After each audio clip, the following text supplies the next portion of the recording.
dokter kemana sakit, udah periksa jantung, udah EKG segala macam, tapi kok nggak sembuh-sembuh, tetap nggak ketemu. Ternyata saya telusuri, saya diagnosa ya, pelan-pelan kita ajak ngobrol, itu sumbernya dari apa? Asam lambung yang naik ke darah, iya, ke paru, sempit rasanya. Nah, oksigen darah normal Bu ya? Ya, terus malah naik ke tenggorokan, sampai ada yang muntah, ada yang akhirnya bisa juga menyebabkan vertigo. Banyak runtutannya ya. Nah, ini sebagai ustadz dan ustadz nih, nggak boleh sakit itu. Dan ada yang tidak terselamatkan dengan asam lambung.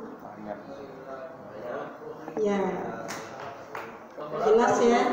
Jadi ustadz semua nanti dakwah keluar, yang diutus, yang jadi duta harus apa? Harus sehat. Karena Allah udah memberikan kesehatan sama kita sebenarnya, tinggal kita yang merawatnya. Gitu. Ya, yang ngantuk boleh gerak-gerak atau mau sesama temennya boleh. Ya, mau pijit-pijitan lagi ayo deh. Emang jam 2 ini jamnya ini krisis. jam rawan Kritis.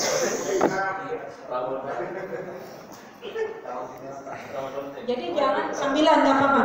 Jadi jangan sampai kanker yang lambung ya, yang asam lambung, hati-hati ya. Oke, lanjut. Sekarang ini udah paham ya? Udah paham tadi hipertensi? Udah paham? Nanti tanyanya nanti. Ya. Yang hipertensi tadi udah paham, saya jelaskan. Nah, terus ini GERD, MAH. Sekarang saya mau jelaskan diabetes. Karena ini penyakit-penyakit yang banyak Di masyarakat. diderita oleh masyarakat. Siapa yang tahu diabetes itu apa? Gula. Penyakit gula Bu. Banyak. Gula darah gula. Gula, zat gula Berlebihan. Zat gulanya tinggi. ya.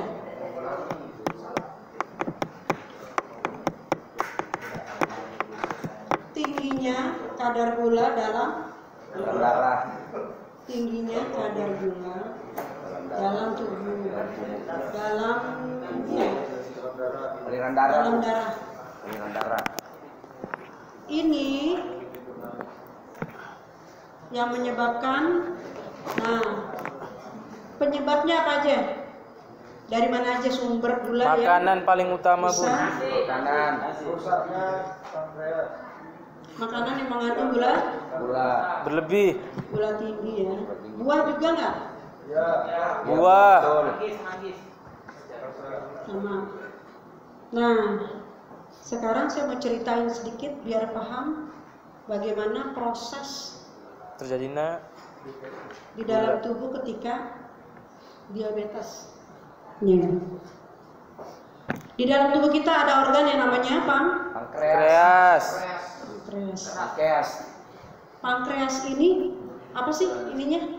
Kerjanya memproduksi insulin. Di dalam tubuh insulin bentuknya kayak gini nih. Nah, nih. Wow, amazing. 3. Enggak ada yang segi 4 Bu ya? Enggak ada. Nih, insulin. Ini insulin ya. Insulin. Gula bentuknya bulat. Jadi insulin ini kendaraannya gula menuju pabrik di dalam mitokondria. Mitokondria itu pabrik ya, di dalam ada yang namanya mitokondria. Ini gula. Ngantuk kan yang jelasin gula nih? Enggak. Nah, kalau yang normal, ini insulin seperti ini gula. Di dalam tubuh ada yang namanya reseptor. Reseptor itu buat pintu masuk ke dalam pabrik. Jadi kalau pintu itu ada kuncinya. Nah, ini reseptor namanya. Reseptor ini adalah kunci masuk untuk ke pabrik gula. Gula ini akan diolah di dalam tubuh itu jadi energi, ya. Tapi orang yang sudah menderita diabetes, kenapa? Karena insulin tidak mampu menghasilkan, karena pankreas tidak mampu menghasilkan insulin dengan baik. Bentuknya kayak gini, ada yang begini, ada yang kecil. Inilah gambaran kalau orang diabetes, insulinnya jelek-jelek, gitu. Kadang satu gula insulin itu harus 3 sampai 6. Menghasilkan insulin seperti ini aja kan lama ya. Tapi ini sampai 6. Jadi gula menumpuk di dalam tubuh karena nggak ada kendaraannya menuju ke pabrik untuk diolah. Suka ngelihat nggak kalau orang diabetes tuh lemes banget? Ya, lemes, ngantuk. Kenapa? Karena kita yang normal, kita makan nih, kita makan.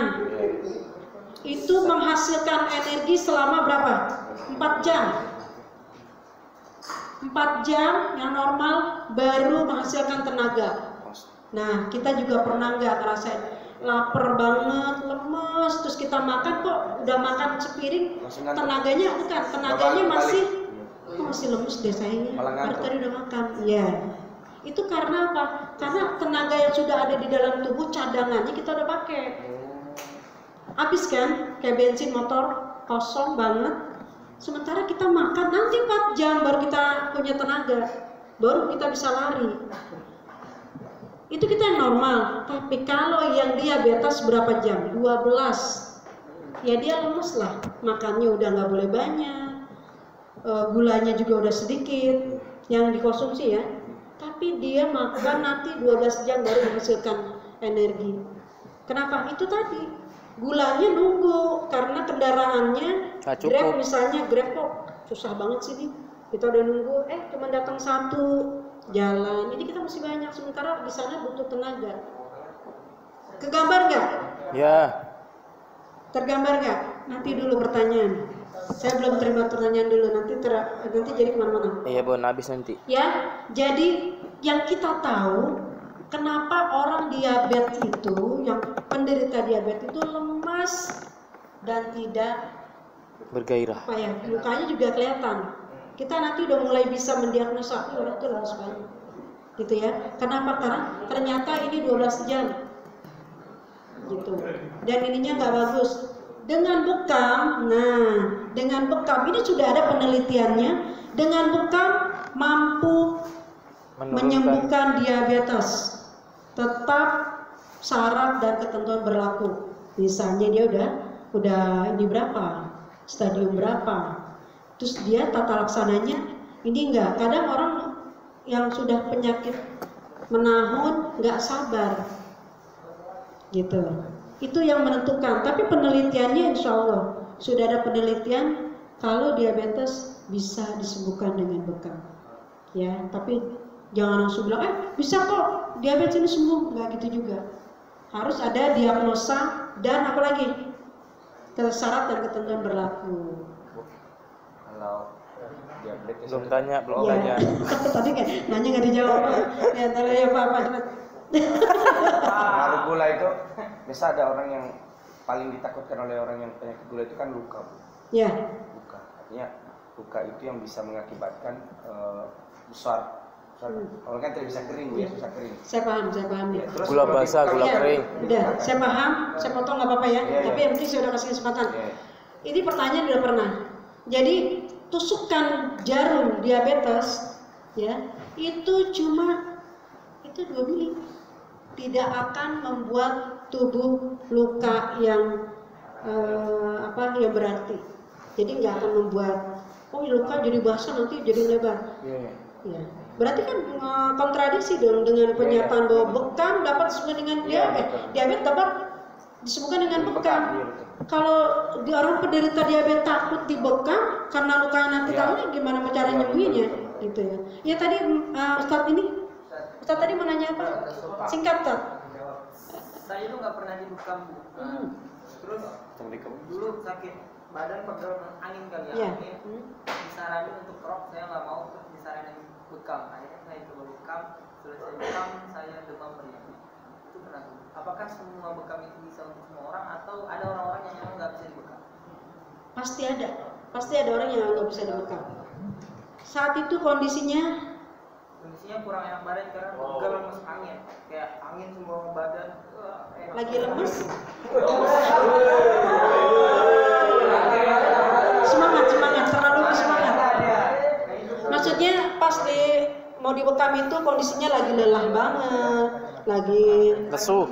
Gimana? Bangun tidur kalau di bawah kipas kan bangun tidur tiba-tiba badan pada pegel semua kan. Nah, jadi memang kembali lagi kita kan emang lagi belajar diagnosa, harus diagnosa dulu dalam kondisi kita harus pegang juga, misalnya dia lagi berkeringat lagi, ya itu nggak enak badannya, nggak enak banget gitu ya, jadinya bahasanya kayak gitu. Itu nggak bisa langsung dibekam, dipanasin dulu. Kalau memang dingin, kalau memang panas itu boleh. Kalau lembab itu beda ya. Kalau panas itu bisa dibekam, bisa turun. Tapi kalau dingin dia dihangatkan dulu. Kondisi yang lagi nggak enak banget terus ini itu harus dingin dulu, jangan langsung dibekam. Stabilis dulu. Iya. Itu kan angin tuh, berharap dengan bekam ini anginnya sudah keluar juga. Ternyata efeknya malah jadi riang. Berbalik. Jadi memang harus kadang terapisnya juga harus tahu, jangan setiap orang datang bekam enggak gitu. Makanya nanti kan saya tadi mau selesaikan itu kan, mau diselesaikan diagnosanya dengan cara bagaimana menentukan penyakit. Kalau kita sudah tahu keluhan, nanti baru kita tentukan titik. Nah, kita mendiagnosa untuk menentukan titik dan layak atau tidak saat ini dia dibekam. Nggak semua orang langsung bisa dibekam. Gitu. Kalau kok udah selesai saya malah meriang, terus malah drop, itu yang mungkin juga dilihat oh lagi nggak enak banget terus lemes. Itu. Kalau lemes nggak boleh. Iya betul. Ada lagi? Ini saya lanjut lagi ya kalau misalnya ini penyakit yang biasa diderita oleh orang sekitar kita, jantung, diabetes, terus apa lagi? Lambung, GERD, coba apa lagi? Biasanya masuk angin. Kolesterol, asma. Kalau asma itu dia alergi ya, asma bisa jadi turunan. Tipes itu penyebabnya dari mana? Jarang makan. Ada orang jarang makan tiba-tiba tipes. Bisa jadi pencernaan. Oh iya, tadi mau nanya apa? Gini Umi, kebetulan paman saya itu apa tadi yang kencing manis itu yang sampai diabetes membusuk, gula basah. Kayak apa ya? Pokoknya kayak apa namanya, kayak kemanisan lah, hampir mau diamputasi. Gula basah. Jadi apakah masih bisa disembuhkan kayak gitu? Soalnya kata dokter kan mau diamputasi dan salah satunya itu kalau nggak salah opnya itu kan daging babi katanya gitu. Ada katanya waktu itu gitu. Jadi daging babinya itu sedikit aja buat syarat gitu. Adakah darurat cara lain kayak misalnya tapi ini parah banget Umi, sampai gosong gitu kakinya gitu. Kalau untuk kasus diabetes yang sudah sampai seperti itu nanti bisa konsultasi sama dokter, tapi dia juga praktisi bekam. Gitu. Tetap itu harus ini dulu ya. Kan nanti ada ininya. Ada apanya? Ada lembarannya kan. Ini apa? Terus kalau sudah busuk itu kan sudah busuk ya, sudah busuk dan darah sudah tidak bisa beraktivitas di situ, nggak ada nutrisi. Kalau ada nutrisi dia masih bisa gitu. Memang sebagian ada yang diamputasi karena sudah busuk dan tidak berfungsi lagi. Sebagian besar Bun.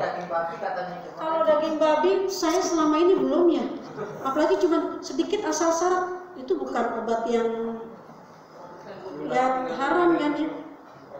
Daging babinya kan haram. Cari obat lain, insya Allah masih ada. Jadi perlu informasi lagi yang lain, jangan itu dulu. Saya baru dengar dibilang suruh dikit asal syarat lagi bilangnya. Itu bukan Iya, ini obatnya. menyembuhkan. Oh, ini menyembuhkan, nggak ada lagi obat lain kecuali nanti kalau enggak misalnya ya maaf ya. Misalnya kalau orang nggak diobatin daging babi, dia akan mati misalnya. Itu kan boleh.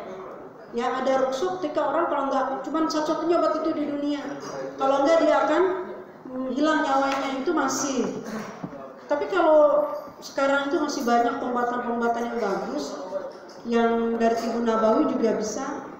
Insya Allah nanti saya sambil cari informasi ya. Laki-laki atau perempuan? Baik, nanti saya cari. Ya Ustaz. Masya Allah, luar biasa pesan satu ini. Siap. Bismillah. Serta baru. Izin tanya Ustazah, kalau udah donor darah, apakah kita nggak boleh bekam? Itu kan sama-sama ngeluarin darah ya? Apakah itu darahnya beda, misalkan darah muda dengan darah tista? Inul kali. Beda. Kalau donor darah, satu ngambilnya dari pembuluh darah vena, ya satu. Kedua yang diambil darah sehat, karena kan untuk membantu orang. Iya. Ya kan dibutuhkan darah sehat itu untuk membantu orang yang sakit. Kalau bekam, nah ini tadi saya lupa nih. Bekam itu apa sih yang dikeluarin? Darah kotor. Ya, kata siapa darah kotor? Drakor.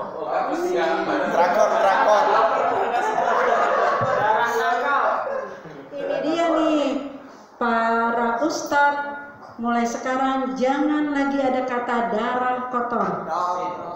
Sisa darah. Darah jahat. Darah toksik. Jangan lagi bilang darah kotor. Sekarang kita mulai keren, ya. Yang kita keluarkan adalah Toksik. apa yo? Darah yang sudah tidak berguna. Darah yang sudah tidak berguna kita ya Mas. Cairan sisa. Cairan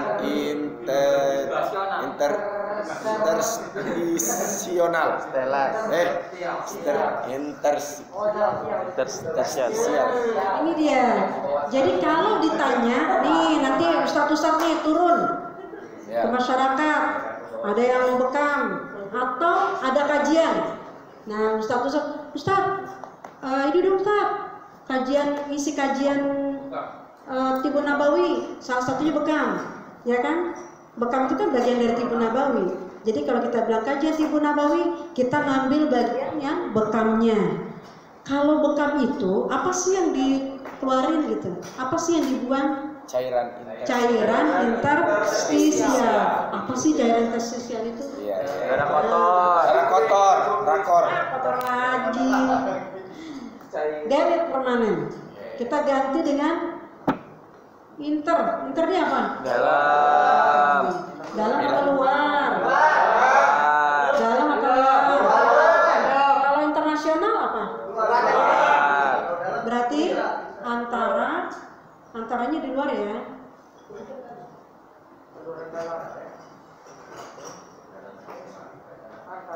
Jadi di dalam tubuh kita ada sel, banyak banget selnya.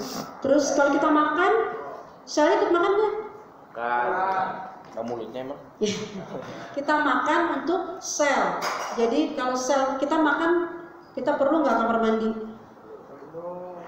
Sel juga sama, dia punya sampah, gitu, punya sampah, bentuknya cairan. Jadi yang kita buang ini dia. Yang berlebih gitu ya, Bu? Sampah yang ada di dalam sel. Jadi kalau sel itu dia punya komunikasi juga. Ini sel misalnya, ini sel. Dia nanti ada terhubung. Terhubung ini dia kan makan. Nah di sini nanti akan ada proses metabolisme. Sisa dari proses metabolisme itu jadilah cairan interstisial. Itu yang kita buang. Jadi kalau sampah ini, sampah dalam darah, cairan ini nggak dibuang, akan jadi penyakit baru di dalam tubuh kita. Sekarang gini, kalau mak-mak nih, kan nggak ada mak-mak nih, masak di dapur, kita masak, ada sampahnya nggak? Ada. Kita kumpulin, sehari, 2 hari, seminggu, nggak dibuang. Apa yang terjadi di dapur? Ulat-ulat. Itu dia. berulat-ulat. Itu yang di dalam tubuh kita begitu. Cairan atau sampah ini kalau nggak dibuang, kan Rasulullah sudah apa? Rasulullah sudah mencontohkan bekam di tanggal 17, 19, 21 Hijriah sebulan sekali. Jadi sampah tubuh, cairan ini harus dibuang sebulan sekali. Itu dia. Udah ketemu jawabannya kenapa kita harus berbekam? Boleh nanya nggak Bu? Takfir. Kalau perempuan Bu, kan perempuan udah Nih biasa. udah. Ya, itu tadi. Mau tanya. Kan kalau tadi itu kan donor darah nih, darahnya dikeluarin darah sehat. Ya. Terus kalau bekam ini katanya cairan interstisial. Ya. Kalau darah haid itu Bunda? Ya, pertanyaan Cairan bareng, interstisial bukan? Terus bareng. Oke. maksudnya itu apakah wanita itu harus lebih jarang melakukan bekam karena udah mengeluarkan cairan haid? Ya, sudah. Udah cukup ya? Saya potong-potong karena waktu. Kalau kasih 2 hari saya dengerin sampai selesai. Maaf ya, bukan saya potong karena ini, bukan karena waktu. Durasi. Jadi gini, pertanyaan barusan Ustadz Fatul barusan ngomong juga nanya sama pertanyaannya. Iya. Jadi gini, itu pertanyaan yang beberapa kali ada yang bertanya. Kalau haid buat perempuan, Wah, ya, apa hal itu? kenapa sih Ah, terjadinya curiga. haid? Haid itu karena sel telur yang tidak dibuahi, makanya dia keluar, ya kan? Disebutnya darah haid. Kotor. Itu dia tuh, jangan lagi ngomong darah kotor lagi, karena kotoran kan itu bahasa itu ya, bahasa orang dulu ya, orang tua dulu. Karena belum tahu. Jadi sekarang darah haid adalah Cairan. sel telur yang tidak dibuahi keluar setiap bulan, gitu bagi perempuan, dan tidak ada hubungannya dengan cairan interstisial. Bulan.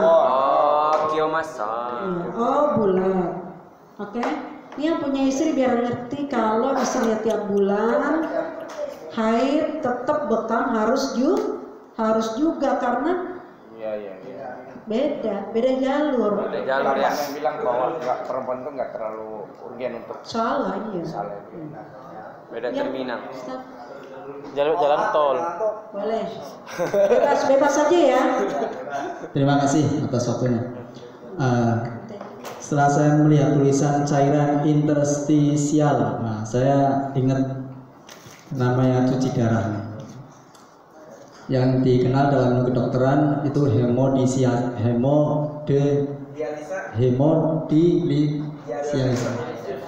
Susah ngomongnya. Itu kenapa kok cuci darah atau hemodialisis itu dilakukan? Kebanyakan itu 85-90% itu ginjal tidak berfungsi. Makanya dilakukan cuci darah. Nah, ini saya memang benar-benar melihat dengan mata kepala saya sendiri. Kiai saya dulu pernah cuci darah itu. Dan 85% itu insya Allah innalillahi, tapi 15% itu hidup. Nah, sebagian besar daripada orang yang sudah melakukan cuci darah yaitu atau tazkiyatul dami ya, itu kebanyakan meninggal. Nah, kalau saya cermati itu pembahasannya bekam ini kayak mirip-mirip dengan cuci darah gitu. Apakah istilah bekam ini bisa kita alihkan ke cuci darah, pembersihan darah? Karena tadi menyebut darah kotor tidak boleh. Tapi kalau mencuci darah bukan berarti tidak mencuci darah tidak harus darah itu kotor, ya kan? Begitu kan?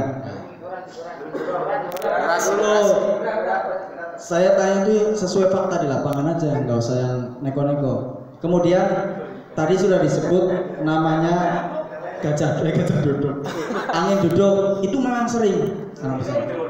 Gajah duduk, masya Allah gajah duduk lagi. Angin duduk itu katanya satu, ketika angin duduk tidak boleh diapa-apain. Nah, solusi Ya, karena itu urgentnya. Pertama kali tindakan apa yang harus kita lakukan? Jangan disentuh, itu bahaya itu.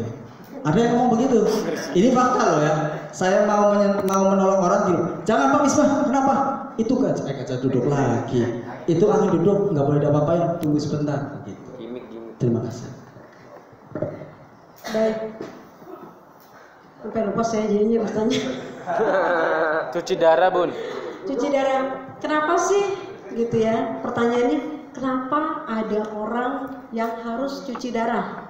Siapa yang tahu? Karena penyakitnya udah komplikasi, Bun. Terus satu siapa? Darah kotor. Kenapa? Iya, kenapa harus dicuci? Darahnya tersumbat ke sel-sel pembuluh. Karena darahnya sudah terkontaminasi dengan racun, dengan virus.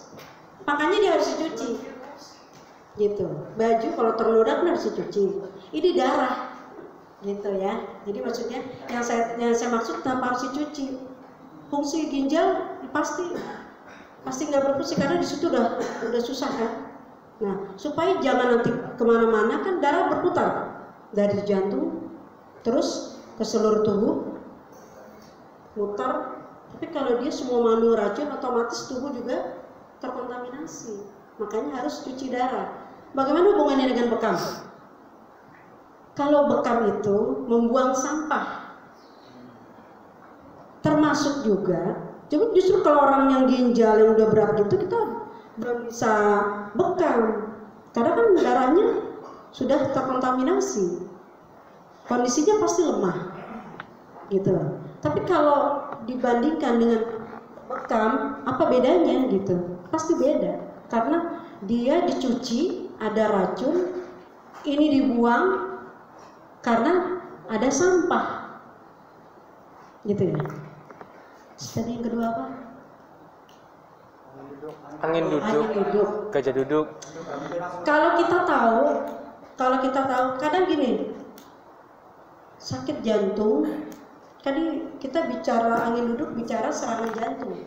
Jadi serangan jantung itu kan kalau hubungannya juga ada dengan kolesterol. Kolesterol itu tadi pembuluh darah yang sudah banyak plak itu kan nyumbat, ya nyumbat.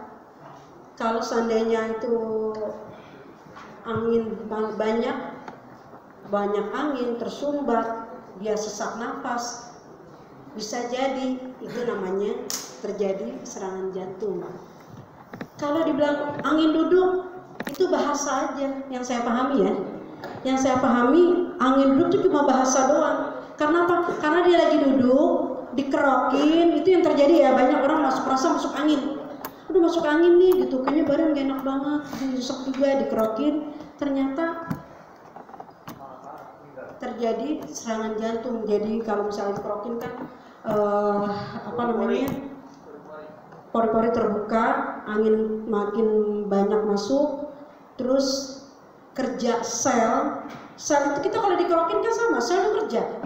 Nanti akan diputar video inflamasi ya. Dalam tubuh kita dilukai, dikerok itu terjadi perlukaan juga, terjadi inflamasi. Di bekam sama, terjadi inflamasi. Kalau terjadi inflamasi itu sel darah merah, sel darah putih, sel emas itu semua kerja. Gitu. Ketika dikerokin, sementara dia di dalam tubuh lagi sesak, terjadi di jantung, itu akhirnya dapat serangan jantung. Untuk penjelasan ke arah medis nanti saya akan tambahkan di grup. Mungkin penjelasan ini Ustadz kok begitu sih jelasinnya, saya kurang paham nih misalnya. Tapi nanti mungkin lebih paham, ada video kali ya. Kalau ada video terjadinya serangan jantung tuh kayak gimana sih? Kok bisa disebutnya angin duduk? Ternyata yang saya udah ngobrol dengan dokter, angin duduk hanya bahasa dari orang-orang awam. Padahal yang terjadi adalah serangan jantung. Kita nggak tahu kapan, kita belum tentu orang yang kena serangan jantung bukan berarti dia juga lagi sakit jantung. Kondisinya kita lagi masuk angin, gitu ya, lagi sesak nafas, dikerokin, itu kok bisa dia meninggal. Ya, PR buat saya ya. PR buat saya, nanti saya coba perdalam lagi supaya teman-teman lebih paham lagi kalau terjadi di masyarakat nanti ya. Nih para ustadz yang mau dakwah, tiba-tiba ada orang udah misalnya pingsan, tapi belum meninggal. Nah, kita bisa kita bisa bantu buat menyelamatkan dia. Ya, itu pernah terjadi ketika ada orang yang hipertensi, pingsan, dibawa ke dokter, sampai di dokter stroke.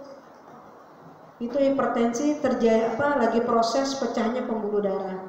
Apa yang harus kita lakuin ketika kita melihat ada salah seorang di antara kita kondisinya lagi kejang, pingsan? Itu sih yang perlu kita pelajari ya. Kita pelajari sebagai ustaz. Ya ustaz. Bismillahirrahmanirrahim. Pertanyaannya simpel, Bunda, tapi saya nggak tahu. Apanya nggak tahu? Ini jawaban